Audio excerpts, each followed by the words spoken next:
La chronique de Sandrine.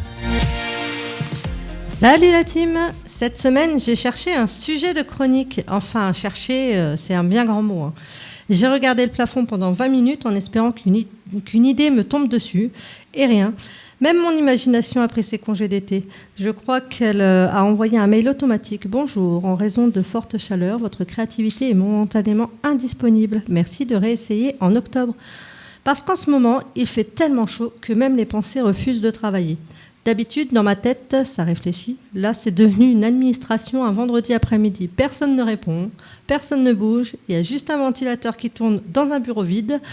Je ne sais pas comment vous la vivez, vous, cette canicule, mais personnellement, j'ai atteint un stade inquiétant.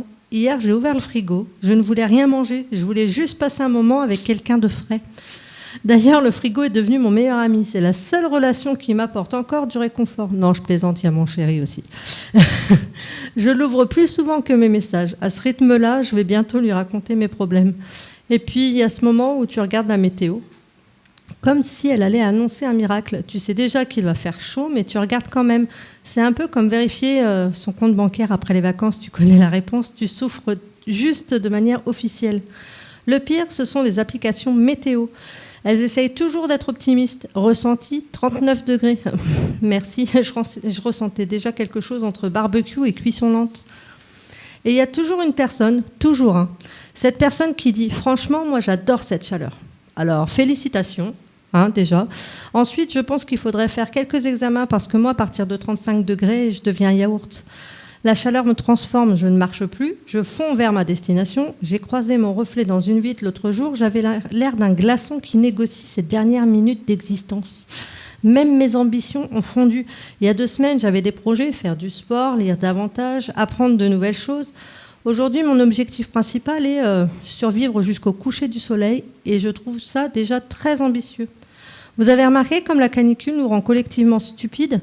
L'autre jour, j'ai cherché mes lunettes pendant 10 minutes. Devinez, elles étaient déjà sur mon nez. À un moment, j'ai même regardé sous le canapé, comme si elles avaient développé des jambes. J'ai voulu être productive. J'ai pris mon ordinateur, je l'ai posé sur mes genoux.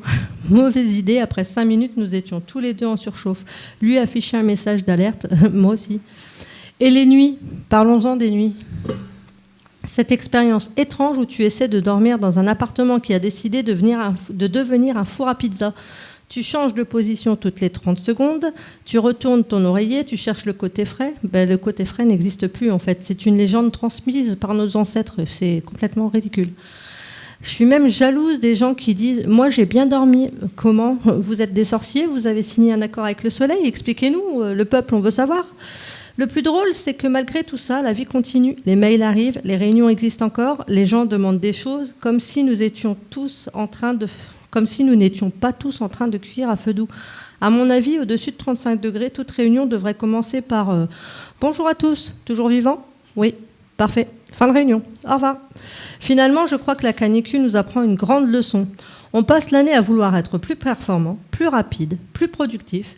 Et puis arrive 3 jours à 38 degrés et notre plus grande réussite devient avoir pris une douche sans transpirer immédiatement après. Donc si, comme moi, vous n'avez aucune motivation, aucune idée, aucun projet et l'impression d'être une crêpe oubliée sur une plaque chauffante, rassurez-vous, vous n'êtes pas paresseux, vous êtes juste en mode économie d'énergie. Exactement comme votre téléphone, sauf que lui, à 5%, il vous prévient. Nous, on continue à répondre « ça va » en fondant discrètement. Voilà. Et oui, c'est pas beau, la canicule. Non, du tout. Ma petite baguette de la semaine, elle nous dit quoi, elle? À part qu'elle a chaud aussi.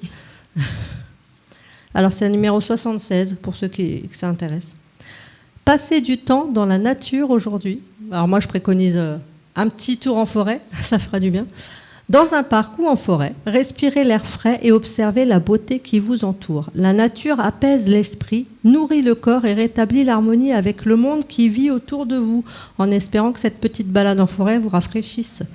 C'était Sandrine, merci de m'avoir écouté. Ah, et si vous me cherchez après cette chronique, je serai dans le bac à légumes du réfrigérateur, tout en gardant le smile, bien sûr.